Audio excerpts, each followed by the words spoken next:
Welcome, traveler. Get ready to level up in fantasy football. Join Mike and Evan and a special guest every week as we break down some of the most important topics in fantasy football, the NFL, and help you win dynasty championships. Let's get into it. Hello. What's good, RPG Nation? Good to see everybody again. Obviously, this is not Mike over to my side here. Mike and his wife just had a baby, so he is on recovery mode and helping Olivia do everything around the house that she needs. But tonight, I'm joined by a great content creator over here, Chuck Bass. Want to let everybody know where to find you? Oh God, you can find me running on 2 hours of sleep every night with the newborn that I just had.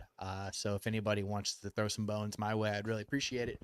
Otherwise, you can find me at the This Guy Sucks podcast on YouTube, Spotify, Apple, and I think on MySpace. But I'm not the one behind that, so I can't fully trust what's happening over there. Man, MySpace, that's quite the throwback right there. Well, So, those things are cyclical. They always come back around, so I'm counting on it. yep, they got hipster culture. Well, hey, we try and start off every episode with something that's a little maybe sometimes football related, sometimes dives in Mhm. deep, but this week we're just going with something fun. All right. So, intro question, let the audience kind of get to know a little bit different side of you. Oh yeah. Would you rather a beach house or a mountain lake house? And why would you prefer? So you really got me with this one because I thought this one was going to be easy. I thought it was going to be beach house all day, palomas, house music, good weather, hopefully no neighbors, nothing like that. Just chilling, taking it easy. But then I started thinking about like the stuff that you can do at the other house. Like you're just completely unlimited. There's going to be nobody near you, and I don't mean that to be like sinister or criminal or anything like that. But just the idea of being like out there on my own on the frontier, kind of doing my own thing. I don't know. It just feels like that was much more appealing to me than just I don't know. Eventually, spring breakers coming down to the beach and having sex on my property. Yeah, no, completely understand that. Mm, Having previously lived in California, I've lived in both places. I've lived right on the yeah. beach, and it's a lot of fun, completely different atmosphere Mm, than being up in the mountains, being up in Tahoe area yeah. out there. So each one definitely has its perks. I would say for me, though, I'm personally a beach fan. There's nothing like coming home Yeah. from the end of the day of work, being able to stick your feet in the sand, sit there, eat a little sandwich, just enjoy some Dr. Pepper on the beach, listen to the Sure. waves crash, throw a ball for your Yeah. dog, and enjoy life. I completely agree because now that I'm thinking about it, every time you hear like a really effed up story, it's always at some lake house. It's rarely the beach. It's always like 18 people or like got drunk at a party and a boat crashed onto like a skiff or something like that. And it's just on the beach, people just pass out drunk, worst case scenario on the sand. That's all you have to worry about. Very true. Very true. Well, hey, Mhm. we also like to shout out some of our sponsors. So let's take a shout out here real quick to Trophy Smack. Use code RPG at checkout. If you want to get somebody a trophy for just saying you are the worst storyteller, or maybe they're the best storyteller, Trophy Smack is the way to go. All right. Mm. So with that being said, we're in the off season for football right now. So there's not a ton going on, Mhm. but here we go for news and notes. And now it's time for news and notes. All right. So to his younger brother, signed with the Canadian Football League. That's Mm. fun. Darren Waller officially retired. We got some coach talk, a little Mike Tomlin extension and Kevin Mm. Stefanski extension as well.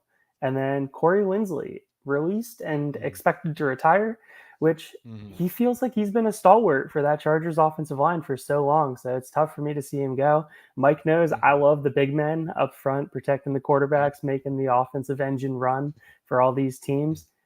Is there anything that you think is absolutely noteworthy in these items here? I'll shout out Corey Linsley as well. It does feel strange considering the identity of what that team was kind of pushing for. It felt like he was going to be a natural fit. And right off the bat, rely on some veteran leadership, all that kind of stuff, even if he wasn't maybe physically instrumental in the way that he could have been in previous years. Still would have liked to have seen, those guys always stick around. Those guys that have been tortured and have to go through the dirt.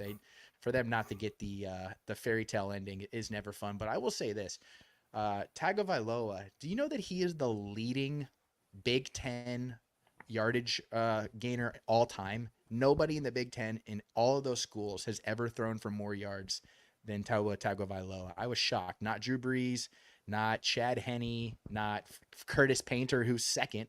Tagovailoa at Maryland owns that record, and that was shocking to me. Yeah, I mean, absolutely crazy to think about, but you think of guys that started playing full seasons, started really early on. Maryland's a program that you can do that. So, I mean, great stat. Absolutely love hearing it. Yeah. Otherwise, Darren Waller, I mean, it's tough, because what hasn't been said about him that hasn't been said about, like, I don't know, anybody else that screwed up as bad as he did. I'm struggling to even come up with a synonym for, how much he's been dunked on over the last 2 months. But honestly, when somebody like this retires, it's so good for your fantasy mental health. It's like when Jordan Reed goes, like, you just don't have to play this game anymore. You don't have to worry about it. Those are gifts, and we don't get a lot of them. So as much as he was fun 2019, 2020, glad to be rid of him. Or Logan Thomas is another tight end that just comes to mind right there. Absolutely just gut-wrenching, but you just love to see him because he's athletic and he plays tight end. So exactly. Hope is simultaneously our best and worst aspect when it comes to these players, and this one is a win. Very much so, very much so. Oh, Mike. All right, I see you in the comments here. Really tanked. So I'm gonna take that a little personal. Yeah, I'm trying to go in my Nick Foles era over here, and just coming at my throat. So no, this is like when that '70s show replaced Topher Grace. It got much better, and everybody remembers it as so. So. Mike popping in right as I had a whole section about the horrible Mike Tomlin extension is pretty good timing. Yeah, the Mike Tomlin extension, how many seasons are we up to now without a losing season? I mean, it's been basically his entire career, right? It really has. It's bordering the Simpsons record of, like, most episodes without producing a good one, which is really, really impressive when you think about the talent they've had there, especially on defense and on offense. So, they haven't won a playoff game since 2017. I don't see that streak coming to an end anytime soon unless they want to pull Joe Flacco away from the Colts and throw him in late at some point. Otherwise, this is a head scratcher to me. Yeah, Mike, for my man out there, hopefully you're recovering. And I know if you were here, you'd be screaming at both of us. But it just seems like a Jeff Fisher, 500, right around there, continuously not getting it done type of contract. But hey, with that being said, we got plenty more things to get to in the show. So let's get to the meat. Let's get into the meat and potatoes. All right. So we're here to talk about the NFC North. Okay. We're looking at the Lions, the Packers, the Bears. Oh my. Okay. No, we got some Vikings in there as well. Get that out of the way. Yeah. Everybody has to do that when they're doing North coverage. Right. It's just, it is what it is. All right. So we're going to talk about some fantasy impacts here for the first part of the show. And then we're going to get into a little bit of betting content at the very end, try and give you guys some actionable content to be able to go off of and hopefully maybe make a little bit of money on top of it. All right. So we're going to start with the Lions. The team that last year we were looking at a 12-5 season, absolutely just manhandled that division, in my opinion. We're looking at them absolutely locking up their core. Jared Goff, extension. Amon-Ra St. Brown, extension.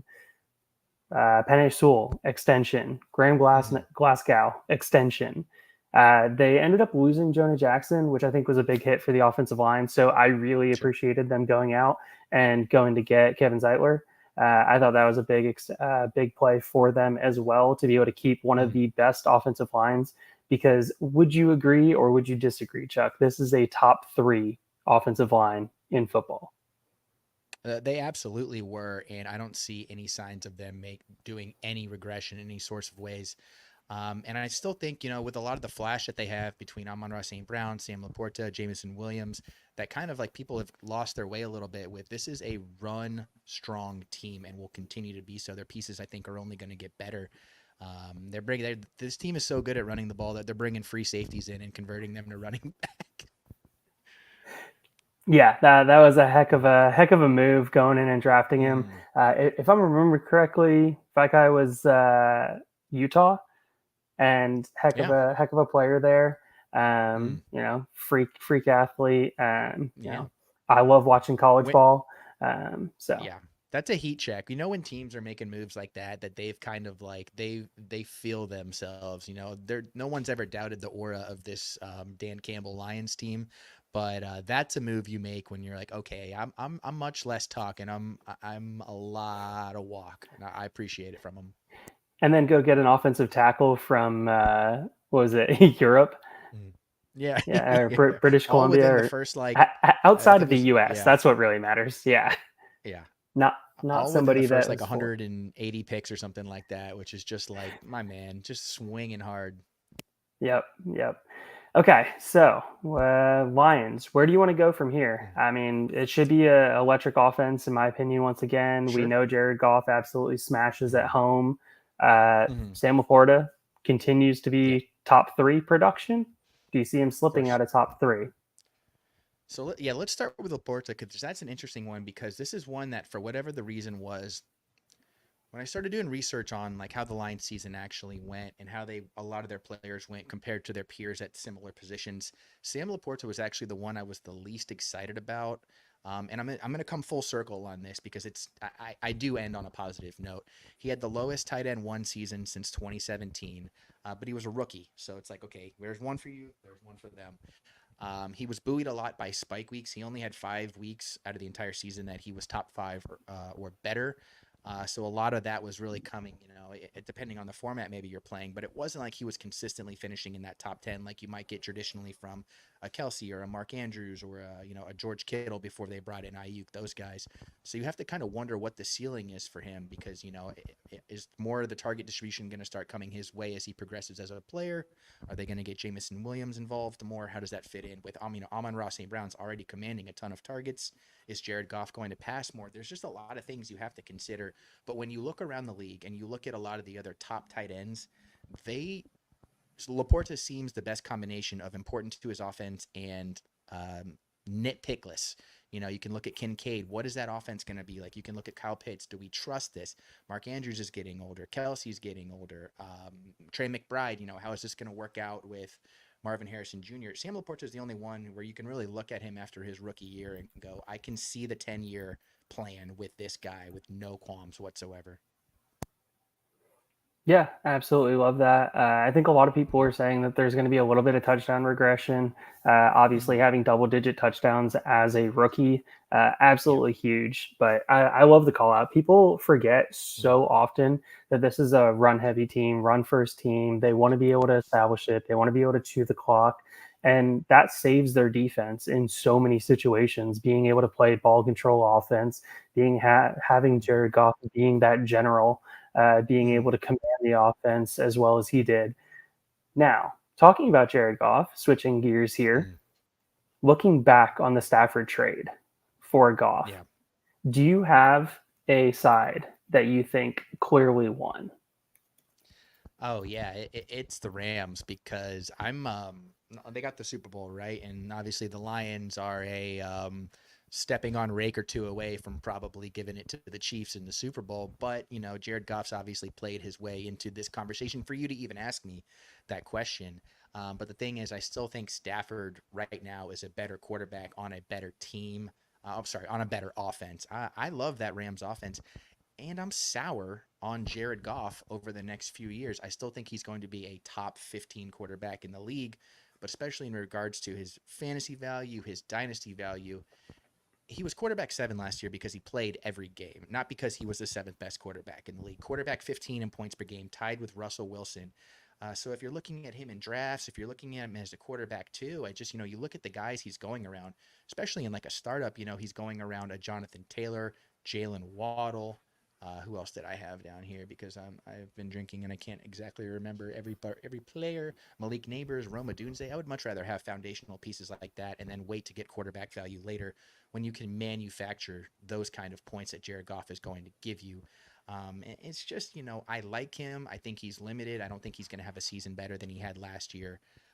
This is who he is, though. It's who he was with the Rams, and it's why they got rid of him, is because he can captain a good to great offense. I just think Matthew Stafford can win Super Bowls, and that's why they win the trade.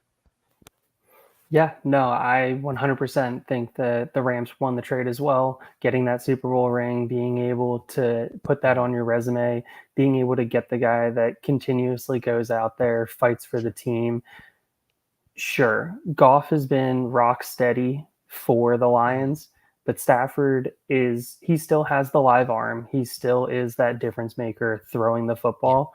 Goff just does not have the same star power, and he fits so much better in Detroit, where Stafford fits so much better for that LA system, for LA culture as a whole. You look at them, they want to have the stars, they get the stars coming out to the games. I mean, when you get the Kanyes, when you get the LeBrons, when you get Magic all coming out to your football games, you got to have some star power on the field. You do, and he certainly brings that. It kind of like, I was thinking like, do you remember as a kid you would go to the arcade and there was the ticket game where it would like go around like this and you had to stop it. You wanted to stop it on like the jackpot, right? Stafford is the jackpot and Goff is like the safe 7 where you're like, I'm only a few tickets away. I just need the 7. Stafford is that middle one where you're like, is he going to play every game and be healthy? I don't know. But if I get a quality body, quality shoulder out of him, I'm going to have the greatest offense since the 2011 Patriots. And statistically, that's what they were last year when all their players were healthy. So I'm very excited. I know that's not NFC North, but yeah, I mean, I'm very excited for them next year. Yeah, very much so. Well, hey, you already brought up the running backs a little bit, so why don't you take the running backs here and give us a little breakdown? Okay, so are you ready for some just insanely deep analytical talk? Because here I've got 2 lines right here. I've got Gibbs is Kamara, Montgomery is Ingram. That's I really wanted to bring some, next gen ball carrier speed, maybe elusiveness rating, all that kind of stuff. But truly, it is that simple. You can see the way that Gibbs moves. You can see the way that he handles the running and the passing and the electricity. He is Alvin Kamara. And David Montgomery is boring old Mark Ingram.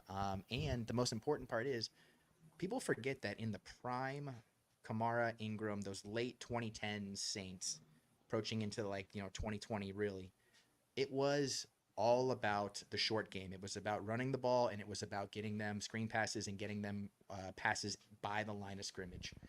That's what this Lions game is. You look at the yards per target. You look at the short, intermediate, and deep parts of the field. The Lions work the short game, and they're going to continue to do so under these 2 backs that are still probably, if you're looking at like just one single year next year, David Montgomery will be another top 15 running back. Gibbs has that top 3, top 4, top 5 potential. And then you just build that out, over the next 3 years. I don't see why that would change unless there's an injury on the offensive line. There's an offensive coordinator change, which is coming. But these are just you feel about as good of this running back room as you do anyone across the league.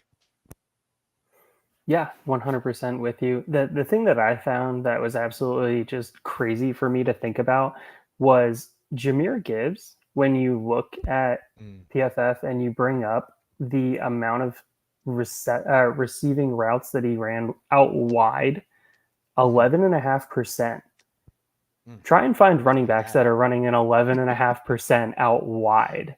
Like, we're not talking the slot. We're not talking from the backfield. Yeah. We're talking actually lining up out wide on the outside of the numbers, being able to do all of that. We saw that at Georgia Tech. Yep. We saw what he could do at Georgia Tech. We saw what he could do at Bama. And he absolutely transitioned and just smashed year 1 for expectations. Absolutely love everything about it. Love the offense. Love the way that they operate.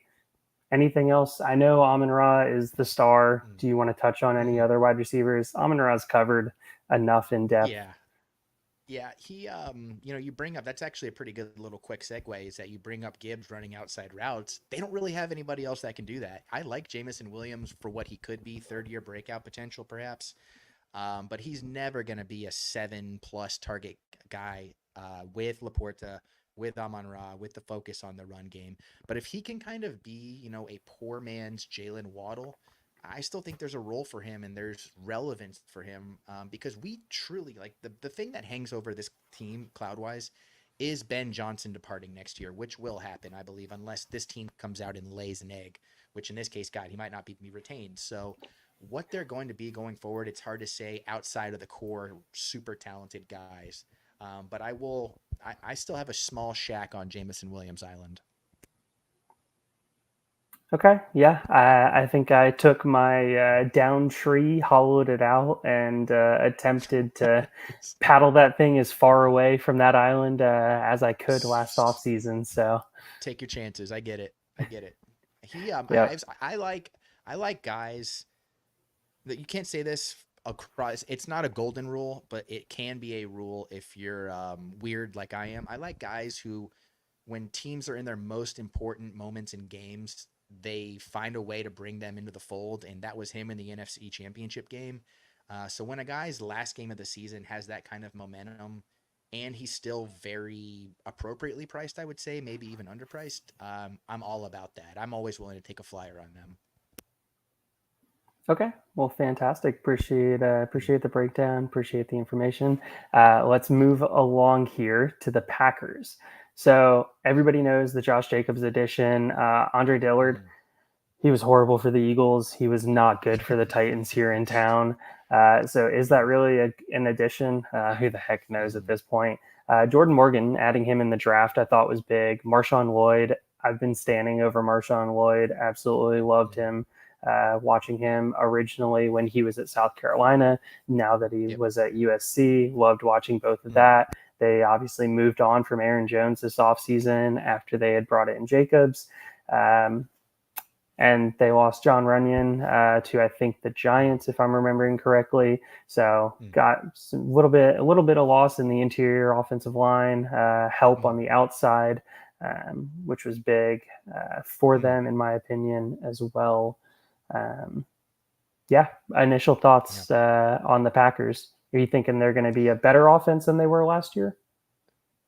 They're a hilarious team because they were the youngest team in the NFL last year, and they got younger, which is wild. And they, just to be able to have that, they're super funky because I think the thing that represents them the most is their wide receiver situation, where they have 4 guys that might be the wide receiver 1 on 10 other teams, and yet might also be the wide receiver 4 on their own team. And I think that really represents this offense and this defense well, as to where it doesn't feel like they have anybody below a B, but I don't know how many A's they have. So that's where you start to wonder, like, is this a team that's just going to take a big jump? But the thing I've heard the most this offseason, as far as a phrase in football, is that development isn't, oh God, I'm blanking on it. Development isn't, I don't want to say linear. Development isn't linear. And I've heard that on like every podcast I've listened to this summer from all kinds of, weirdos. But they're true, right? Like everybody just expects the young Packers team to be better than they were last year, like a lot of other teams were. However, I just don't know if they have the talent to take the leap that we traditionally see from teams like, we saw from the Chiefs, or we saw from the Rams, or just a lot of these teams that came up at a very, every year they were better than they were the last year. I just don't know if that's going to happen with this team that's already tied for the favorite to win the division. Yeah, I think that's a huge thing to bring up. The expectations are there. If they don't hit expectations this year, it's going to be looked at as a letdown season. Packers fans are very excited. They were able to get rid of Joe Barry, which everybody was calling for his dismissal. Huge boost. It's a huge boost just getting rid of your former defensive coordinator and bringing in Jeff Hafley, which I thought was a really smart hire. DB coach previously in the NFL, head coach at Boston College. I mean, I absolutely loved that hire. Knows how to work a secondary, which is 100% what the Packers Yep. need when they're thinking this division. You know, you're looking at the wide receivers you're going to have to go up against. Absolute just stud wide receivers Yeah. throughout the division that you're going to have to be facing week in and week out. So what do you do? Bring in a defensive coordinator that knows how to play the secondary, knows how to scheme up a secondary to be able to limit the passing offenses. We had some love for your creamsicle background going on here. So creamsicle bourbon background. All right. Oh yeah, that's Pardusky layering it up. You know, taking time from saving the world to pop on in here and say, hey, it is. This is probably the best it's ever looked during a show. So I'm happy to really perfect it because you deserve perfection, Evan, and I'm here to bring it to you. Well, hey, I really appreciate you giving me your best here. Yeah, so it could just totally echo the offensive situation with the wide Mhm. receivers there. You look at it and you go, man, does this not feel like the best ball wide receiver room? Like one of them Yeah. is going to hit. Like this is just what you do in best ball. You get a bunch of guys that somebody's going to pop. You know it's going to happen. You expect it to be Jaden Reed more weeks than not. Mhm. Dobbs, Watson when he's not hurt, Wicks. Mhm. Um, you want to even dive into tight ends here? I mean, Luke Musgrave, Yeah. Tucker Kraft. So Mhm. I have an interesting theory, and I think people are going way too high on Luke Musgraves because I don't think they utilize the tight end nearly as much as they could, especially considering the Mhm. draft capital that they put in there. I have both of them pegged for outside of my top 20 points per game, which Mhm. is kind of bold takey in my opinion. Maybe it's not. Maybe you agree with that. But I think they go Yeah. out wide a lot. Jordan Love spreads the ball around. You know, they're going to run the ball. They always have run the ball. It's just what it Mhm. is. Yep.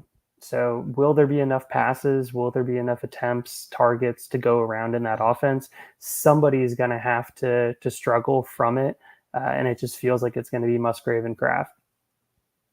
Yeah, I agree to where they feel very Patriots esque, you know, whether it's like Hunter Henry and Mike Gesicki or I don't know, pick two names and go back since Gronk left. It's just they're always going to rotate some version of a couple guys, and they have the guys to do it. You know, it's like pass catcher by committee is what they have going on there.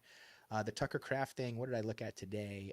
Jeff Mueller. He said that Tucker Craft is rehabbing from a pec tear torn while bench pressing, likely out until potentially August. So that could be good for Musgrave if he's trying to ingrain himself in some way. But, you know, that's not necessarily a devastating injury, and tight ends are historically insane, especially once he played for the Packers. So that's probably something he's going to be able to come back from pretty easily.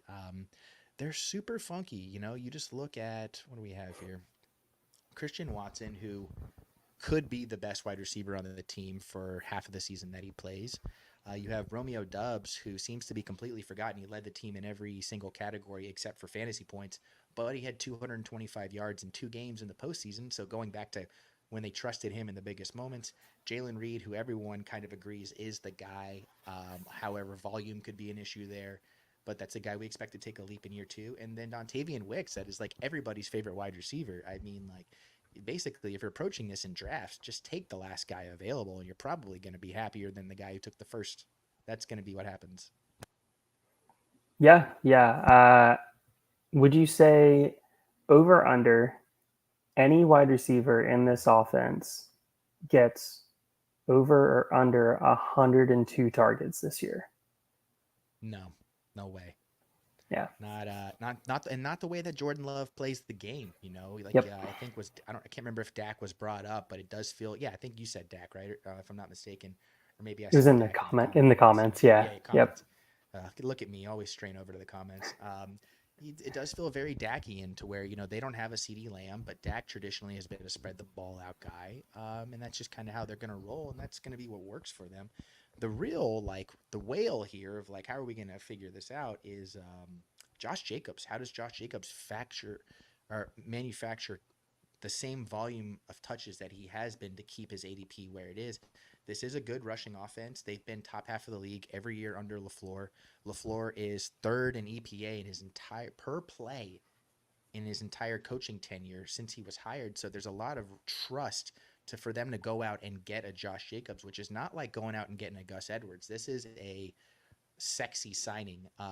Whether you feel strong about him as a player or not, a healthy Aaron Jones last year averaged 21 attempts per game as he closed the season out, and that was really when the offense was rolling at its best. And we know they can't give that to A.J. Dillon. It's proven. So how he is able to handle his responsibility there might be how this team goes.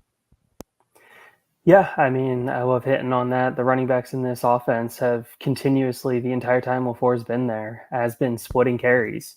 I think that's why they invested the draft capital that they did in Marshawn Lloyd, which I think he is a electric back. He is able to hit those home run plays, which I absolutely love out of him, and it's a perfect complement to Josh Jacobs, who can carry a load, who can run in between the tackles, can wear down the defense, be able to grind out that 4.5-ish yards per carry throughout the season.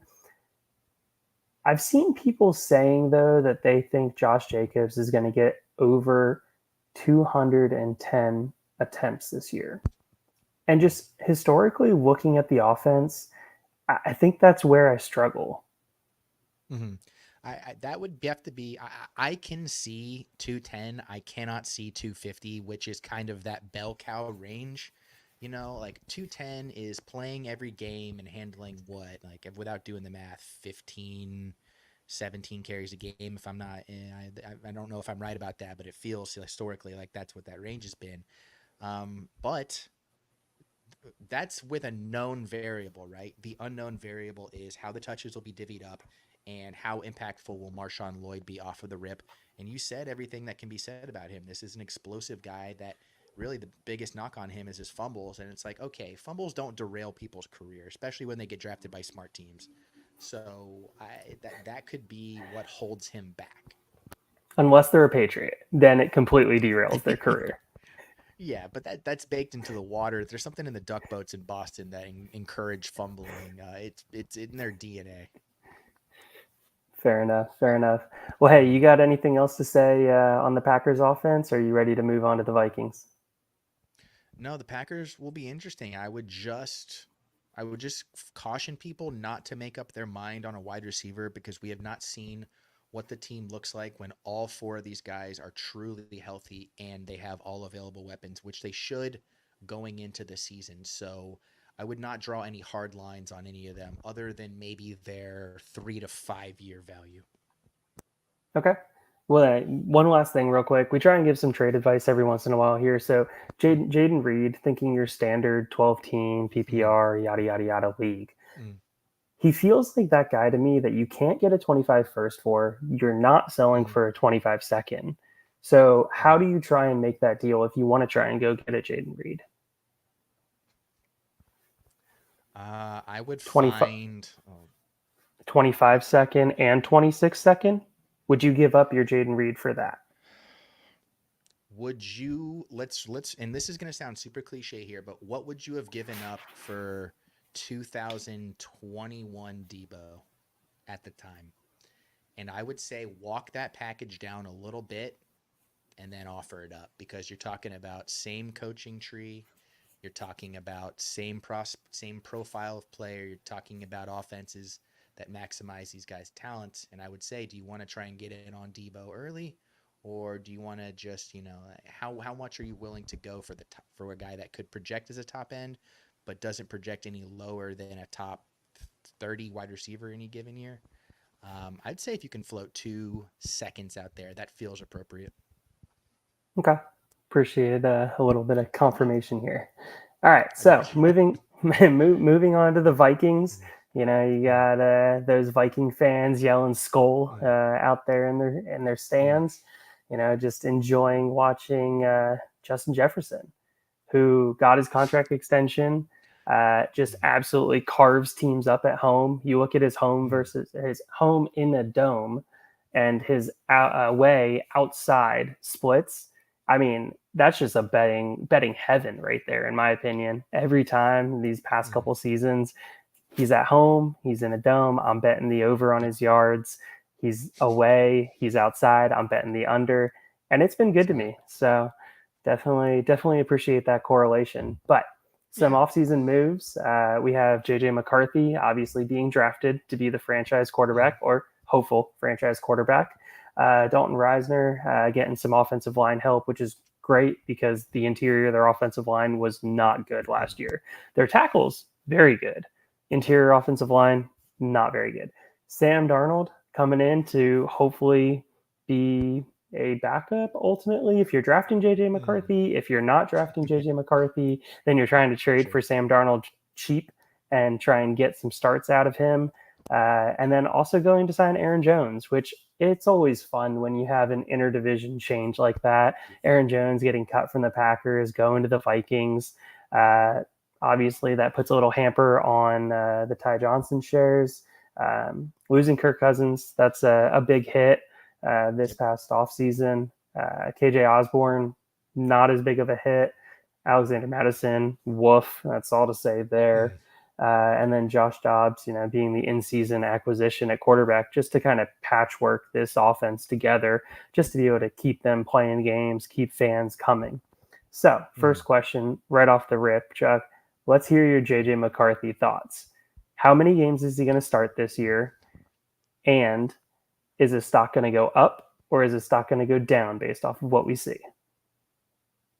Nobody's tuning in this show to hear me say Sam Darnold will start 4 games and then JJ McCarthy will start the rest. He's starting every game for the Vikings this season, barring injury, because that's what you do in the NFL if you draft a guy that high. And if you don't, you're foolish. I don't want to hear that this Patrick Mahomes became Patrick Mahomes because he sat for a year behind Alex Smith. I don't want to hear that. He's winning the MVP in 2017 if he's starting as a rookie. I feel firm about that. I really like this addition to the offense, specifically because I think Kevin O'Connell, I have about as much faith in him as an offensive play caller and a maximizer of the talent on his team, specifically his passing offense, of any coach in the league after maybe Andy Reid and Kyle Shanahan. So this offense really found its groove when Kirk Cousins actually started embracing play action. As a matter of fact, he was the highest rated play action passer in the league the last 2 seasons combined. That's going to be where JJ McCarthy is going to he's not going to have to worry about any transition from the college game to the pro game, because that's going to be right in his bread and butter. And then you throw out the guys he's tossing the ball to: Justin Jefferson, Jordan Addison, eventually TJ Hawkinson, Aaron Jones, amazing receiving back.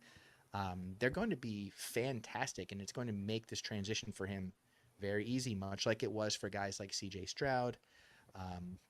And I just feel good about, that's why I feel strongly about him starting 16, 17 games, is because I think that this is a perfect marriage of prospect and scheme. Kevin O'Connell's offensive ranks since he took over the Vikings, especially passing, I mean, 4th, 3rd, going back to the Rams as offensive coordinator, 10th, 12th. This is a guy that is commanded top 3rd of the league or top 5th of the league, or top 5 in the league passing offenses, and he's doing it in style. Yeah, he has been absolutely just feeding his horse in Justin Jefferson. I loved when the Vikings went out and went to go get TJ Hawkinson, which absolutely love that. Interdivision trades, always fun to see.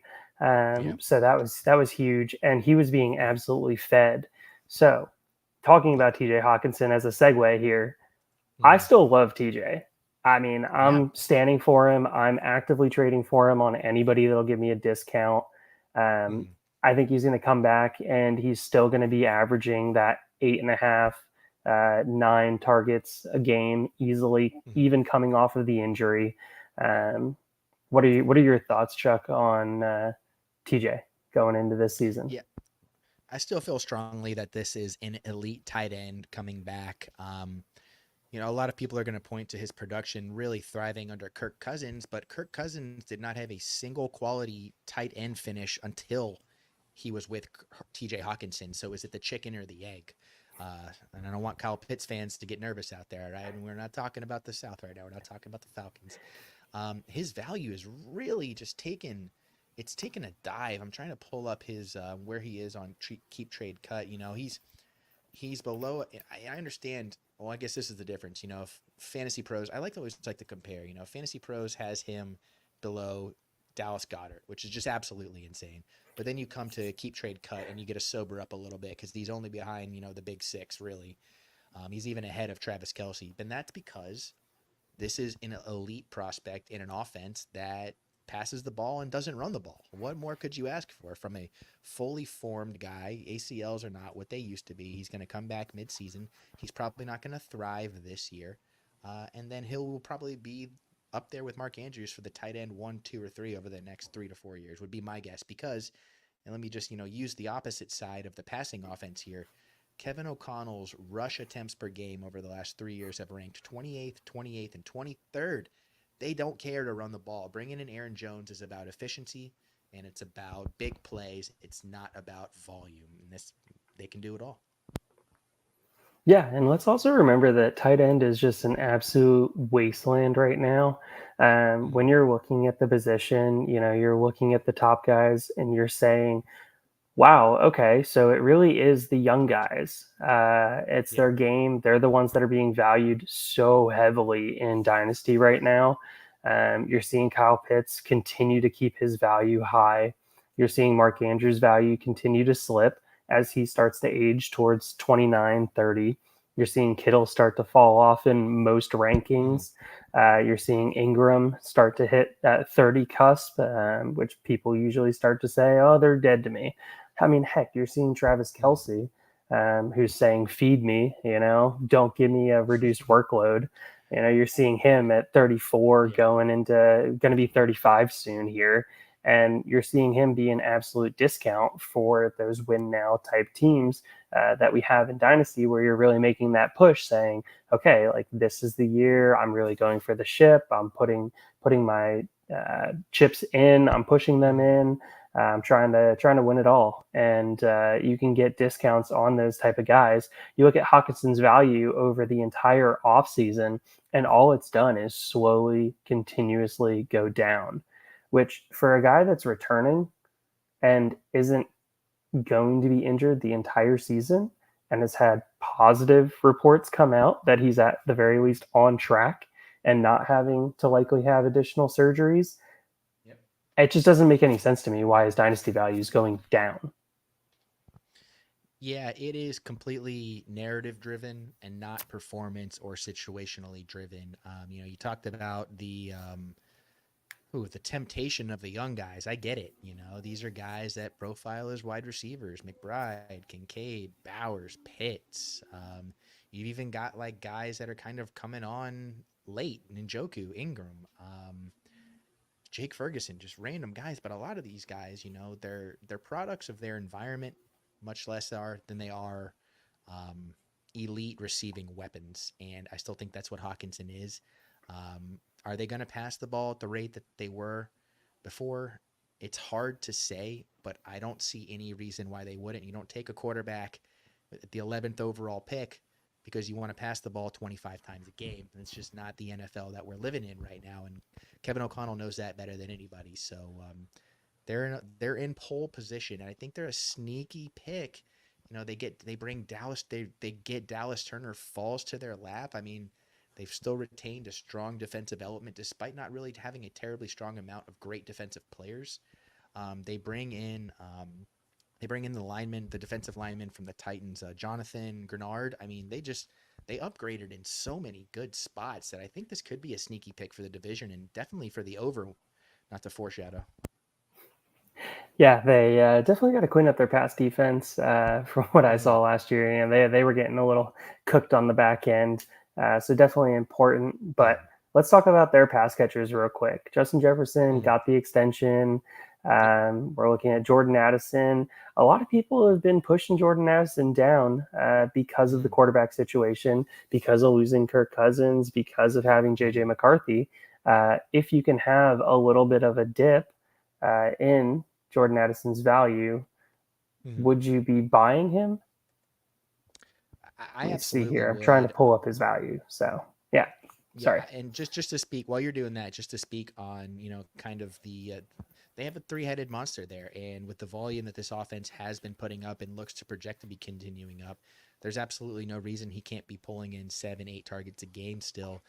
And if you know what, maybe we want that pass defense to suck still. Maybe we want them to take their time figuring that out. Because I don't think anybody on this offense right now is going to be cheaper than they are right now. And it's like, Justin Jefferson's too good to ever be cheap. But, wide receiver 3, maybe some people's wide receiver 4, depending on, their level of sobriety. It's hard to say. But, I mean, you just go back to the 2022 season, right? Justin Jefferson, 184 targets. Adam Thielen, 107 targets. TJ Hawkinson acquired mid-season, 86 targets. There's room to thrive. KJ Osborne, 90 targets. How about we just consolidate that to their best players and everybody's happy? Yeah, I mean, it would be a lot of fun to be able to do that. All right, so we got Jordan Addison here currently on Keep Trade Cut at wide receiver 26. All right, the guys going right above him, George Pickens, Jackson Smith-Njigba, T. Higgins. Would you rather have Jordan Addison over any of those 3 guys? I would take Jordan Addison over Pickens. I would take him over Njigba. I would not take him over Higgins. Oh man, I'm so glad Mike's not here. I just don't want any Pittsburgh. I don't want any Steelers. And it's not because I don't think that there's value to be had. It's just, I don't know. There's just something icky about what they're trying. It's like watching, it's like watching your buddy who just can't pick the right girlfriend, but he's a great guy. He just has bad taste.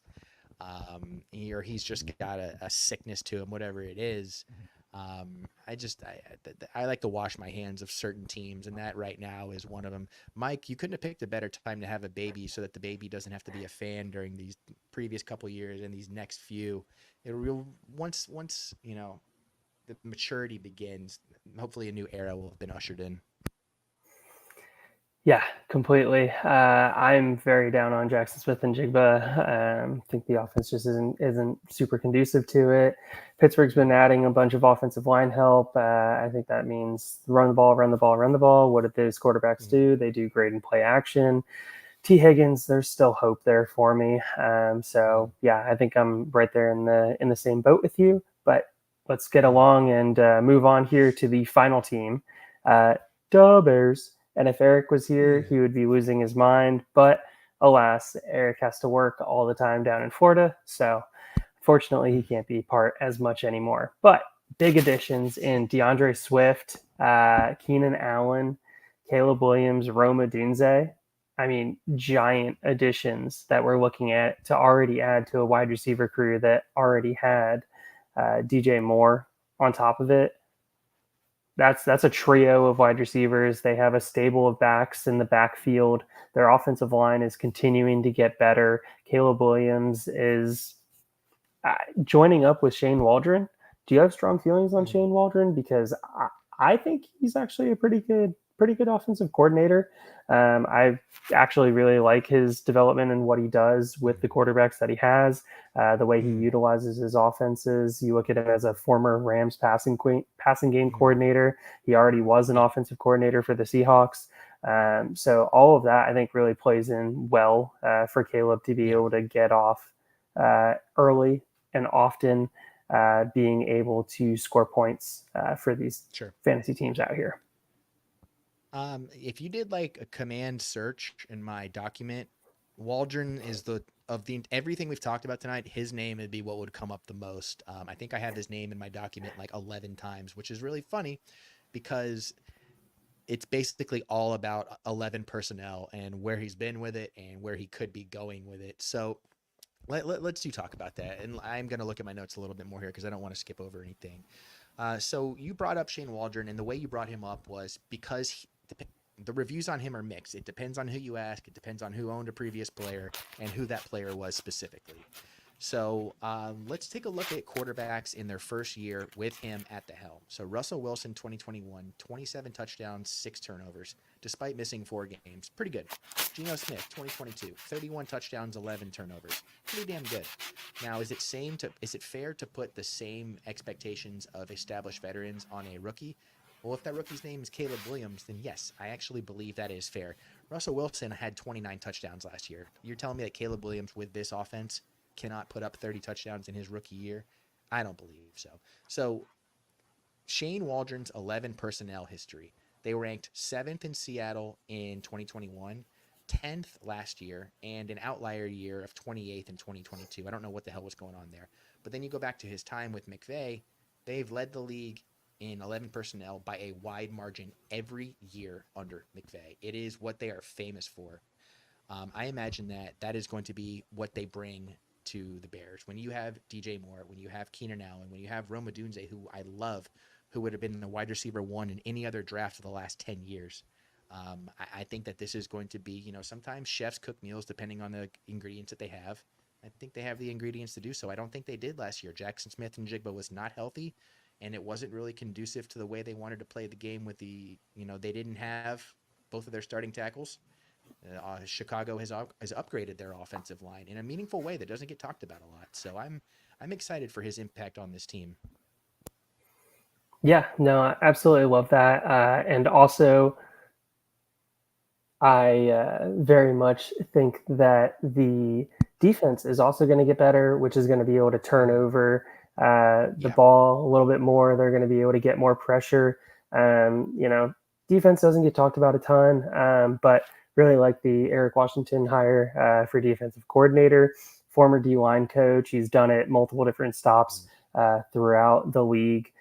What does this defense do?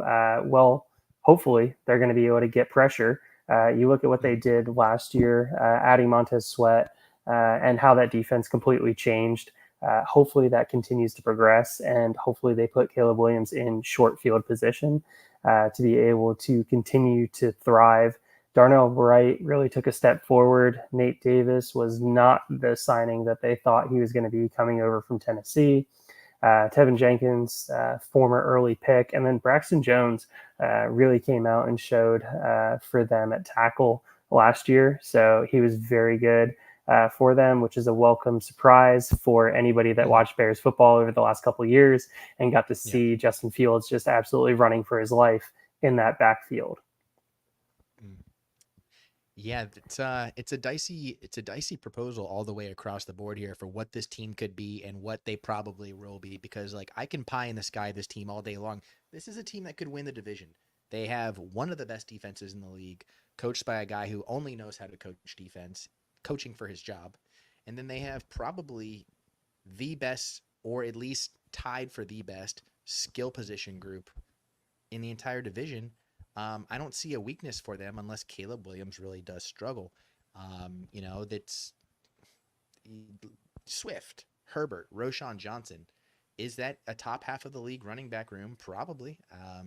Is that something that they can rely on? Probably, because they've struggled with, they ran out 5 different running backs last year, and all of them succeeded to varying degrees other than Roschon Johnson. But you know what? We'll chalk him up to rookie nerves. Let's give him nerves and playing under Luke Getsy. Anybody who failed last year in Chicago can get the Luke Getsy pass. We'll kick that down to Las Vegas. Yeah, so we had an interesting question in the chat here. Would you trade Addison and a 25 first for DJ Moore? Personally, my answer is no. That's staying in division. So let's talk about it here real quick. Try and give some actionable advice. Personally, for me, no. I like DJ Moore more than Addison, and it's by enough. It's not by enough that a 25 first would need to be added. If you told me that it was a 25 second and 25 third, that I think is a more balanced trade, because I think Addison still has the age. They have the narrative around all of it. He's going to be the number 2, where DJ is going to be the number 1. But everybody's looking at DJ Moore as a capped asset right now, especially with Keenan Allen being there, who I very much think that Keenan Allen is going to be there longer than just this season.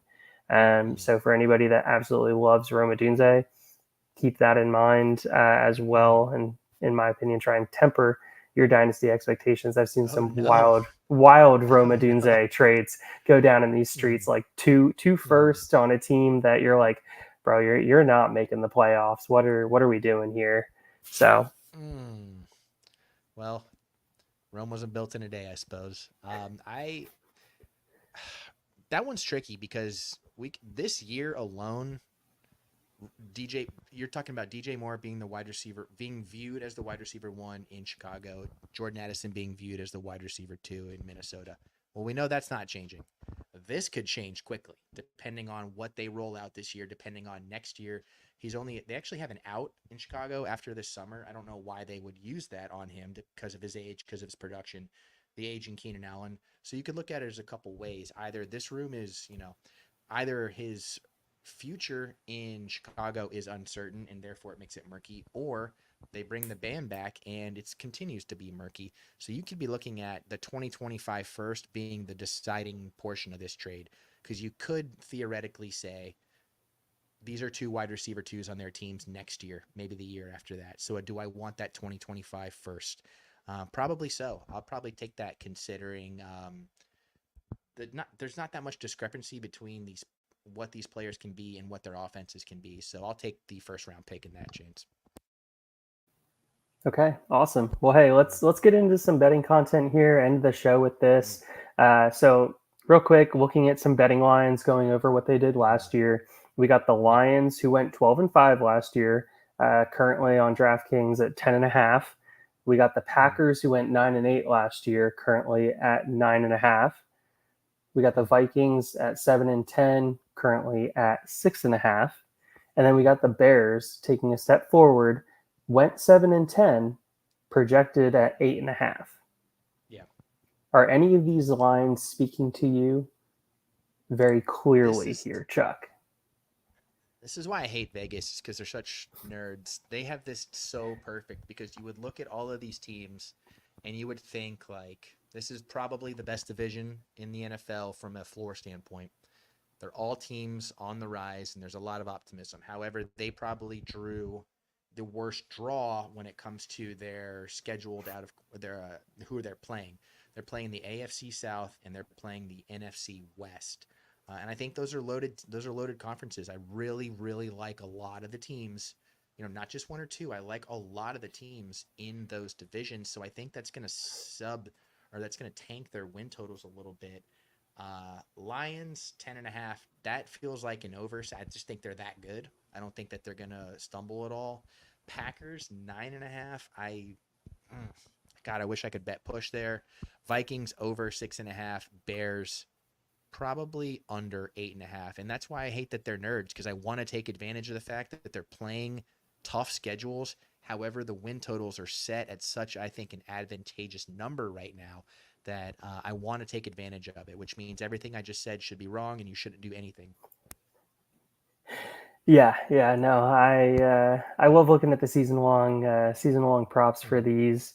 You start looking at how much some of these lines have changed. You start going into the player props and how many yards they've changed already, and you see some drastic swings, especially on obviously not DraftKings, but some of the other sites, Prize Picks, Underdog, things of that nature. You start seeing the variability to this. The Lions 10.5 is one that also stood out to me. I haven't pegged for 11 wins with a potential 12-win season. The Packers, I feel like that's right on the line. Like, there were two 50-50 games that I'm looking at that I'm like, these games, like, I really could go either way. So yeah, I think 9.5 which games were that in particular? Do you can you recall what they were? Because I'm looking at them right now and I'm wondering if we have the same ones. I was going to say I'd have to go back to the Packers schedule, so I'll do that while I continue talking here. So going on to the Bears, man, I just feel like the Bears' expectations are so sky high right now that if they get off to a slow enough start, it's just going to be disaster. It's going to start compounding on it. It's going to be a bit for them to have to recover from it. So I really think that could potentially slow them down out of the gate, being able to install a new offense, do everything that comes with that. So I have the Bears pegged for an under. I would have rather seen their line at 7.5. I think that would have been a little bit better. Yes, they added a lot this offseason. Yes, they added star power. It's just hard. Like you said, that schedule is just absolutely brutal. And then the Vikings, man, I want to say that they're going to win 7 games again, but it's another line where once again I'm just staying away from it. I Yeah. just don't have confidence that that's going to be a good bet to be taking. And then the 50-50 games, now that I'm pulling it up here, the 50-50 games that I had for the Packers was home week 13 against the Dolphins. Ooh. So I think that's a toss-up game. Sure. Obviously, Tua doesn't do as well on the road, but that Yeah. offense is still absolutely electric. Um, Sure. so I think that's a game that could go either way. And then there was another game early in the season. I think it was the Colts week 2 that I actually had pegged Okay. because if Anthony Richardson's healthy, Shane Steichen absolutely cooking, calling plays. I think Shane Steichen's one of the Yeah. best play callers in all of football. Oh yeah. So yeah, if they get out of the gate, Richardson does his thing, JT's healthy, their offensive line. I mean, they could just absolutely just bully ball this defense. Yeah, I think that's going to be an instrumental game in the Colts early season, kind of like, hey, don't forget that we are a team that needs to be reckoned with. My 50-50 ones were pretty close to yours, actually. They were actually literally right next to them. I had Philadelphia week 1 and I had San Francisco week 12 for similar reasons. I feel that San Francisco team coming in for a rematch, coming in later in the year, into Green Bay, start to get to that point where the home field will start to matter. I like them. And then Philadelphia, I don't know if any team right now has more pressure on them than the Eagles. I like a lot of the offseason moves they made. I like Kellen Moore coming in, talk about an explosive passing attack that they can take advantage of that Green Bay secondary. Um, I was going through this as well, trying to go, where are the losses going to come from? And I just couldn't tell if those were going to be it or not. It really is a tough schedule. That it is. That it is. Well, hey, we appreciate your time tonight, Chuck. Really appreciate you coming on, filling in for Mike while he's out in recovery mode over here. So, if you could take the time once again, if anybody's still listening, to be able to shout out where they can find you. Sure, I am the host of the This Guy Sucks podcast on every platform, including MySpace, like we talked about earlier. I think still trying to get that one back. And I'll be on Twitter, just absolutely tearing it up in those streets. I really appreciate you having me on. This was a blast to shake off the podcast, webs, kind of get back into the game. And you know what? I think it's official now. I can crown you the new host of the podcast, and Mike is your co-host. I think that's where we're going. Hey, look, only until I'm just keeping the seat warm. I'm doing my best backup QB role. That starter goes down. Ah, man, I got a torn ligament in my thumb. I need to get a splint on it, get some surgery, come back for Sure. playoff time. So I'm just trying to get us to the playoffs, and Mike's going to take us home. Just like Tom Brady and Drew Bledsoe, right? Oh, there we go. Okay, I'll take it. I'll take it. All Nice. right, everybody. Well, have a good night. Appreciate you stopping by. See ya. Cheers.